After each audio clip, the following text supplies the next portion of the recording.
Hey everyone, welcome to Bean to Barstool Bite-Sized, where we spend about 5 minutes with some of our favorite people from craft beer and craft chocolate. Today we hear from Chris Heier, co-founder and head brewer at Hitch Brewing in Cochrane, Alberta, Canada. At the height of the COVID pandemic, when pretty much everyone else was learning how to make sourdough bread, Chris decided he wanted to learn how to make chocolate himself. Chris is 1/4 Trinidadian, so he sourced some cacao from Trinidad and Tobago through Meridian Cacao and went about learning how to make chocolate from bean to bar. As a brewer, of course, he also wanted to brew a beer with that cacao, so he brewed a delicious porter using that Trinidadian cacao as well. Listen in as Chris takes a few minutes to tell us how he developed that beer and what he learned along the way.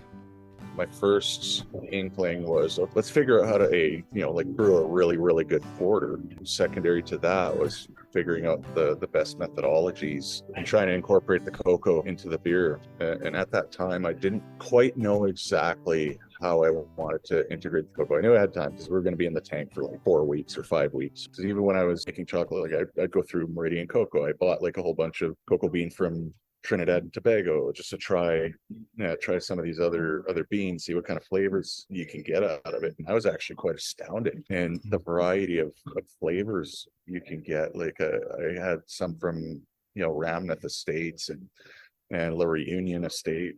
But the big reason I was kind of looking at Trinidad and Tobago is my grandmother is Trinidadian on my dad's side of the family, and I wanted to try and pay homage to a part of my family, a part of myself. But it was an opportunity for me to try and create something kind of cool and interesting that I could tell a story with. Managed to come up with a method to incorporate cocoa into the beer in a manner that you could still get a lot of that flavor without extracting much of what I guess I would consider the off flavors that I wasn't usually too impressed with. But the other issue would have been getting the flavor without extracting much of the fat content, still kind of maintain good head retention on the beer too. So I would actually do a cold infusion on it and basically do something almost kind of like a hop rocket. I would have like a 50-liter keg essentially that I would put a paint strainer inside and then fill the paint strainer full of milled cocoa and then throw a fitting on top that allowed me to have a hose going through the top. I would just pump beer from the bottom of the tank into the cocoa. It would filter through the cocoa and come out the bottom up in CIP on the fermenter. And then I would just keep the whole fermenter cycling like that for 4 or 5 hours until I extract the flavor from the cocoa. And it's quite cool when you do that too, because you can taste the beer as it goes and how the flavor just evolves. Now I knew how I wanted to integrate the cocoa. The challenge was by the time I wanted to buy the cocoa from Meridian, they didn't have enough stock on their website. So I had reached out directly to them. So they told me there's a couple options.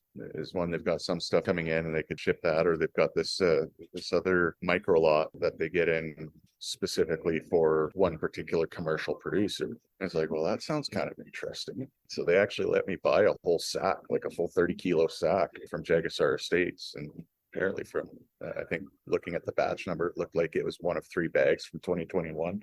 And even that was such a unique chocolate too, because I made it as an 80% dark chocolate, and the flavor profile was like stone fruit with a hint of chocolate, essentially. Well, let's talk a little bit more about the beer itself. When you were building that recipe, were you making accommodations knowing that you were going to be adding chocolate, or did you intend this to be a standalone Baltic porter and then you were just going to add chocolate to see how that changed it?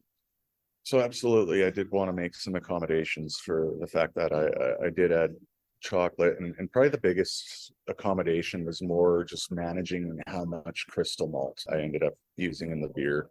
First and foremost is, like a lot of your pourers will probably use a combination of brown malts and amber malts, and I found like the Thomas Fawcett brown malt already has like a really, really nice cocoa character to it. And then outside of that, I tried to work with a lot with some local maltsters. We got Origin Malting out in Strathmore that I picked up some amber malts as well. Of course, our big supply is Canada Malting for most everything else.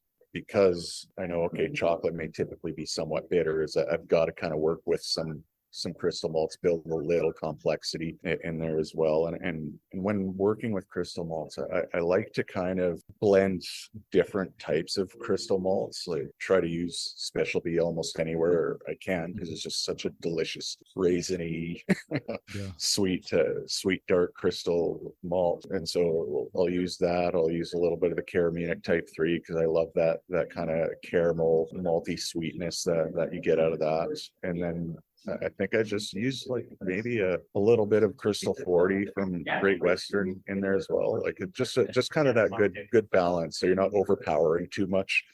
I didn't know really how bitter the flavor of the cocoa was going to be, but you know, when the idea is you want your beer to almost taste like you're drinking a chocolate bar, you kind of have to have a little bit of sweetness to go in there. Sure. So that was kind of the driving concept for developing the base of the recipe.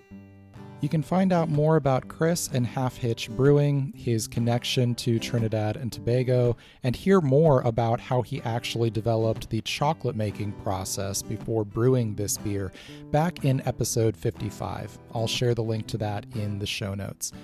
The music today was by my dear friend Anna P.S., as always. My name is David Nilsson. Thanks for listening to Bean to Barstool Bite-Sized.